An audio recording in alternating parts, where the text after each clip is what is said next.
Við erum búin að ferðast kjördæmið þvert og endilangt. Ég kem úr stærsta kjördæmi landsins, þannig að það er mikið að fara yfir. Og það hefur verið allt frá því að fara inn á sveitabæi, inn á stóra vinnustaði.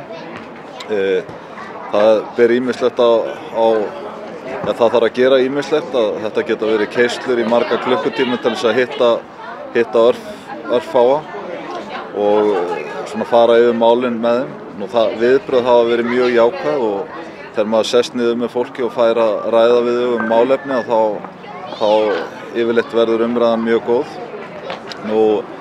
Það er kannski gaman að segja frá því að við erum svona að reyna að breyta upp á nýjungum. Í dag erum við að fara að bjóða Akureyringum upp á ókeypis sýningu á Draumalandinu, þar sem við sjáum mótrök þeirra sem vilja nýta orkulindirnar og ég mun halda tölu beint í framhald af því þar sem ég mun fara yfir okkar rök. En almennt séð gengur þetta mjög vel og mjög skemmtilegt en mikil vinna.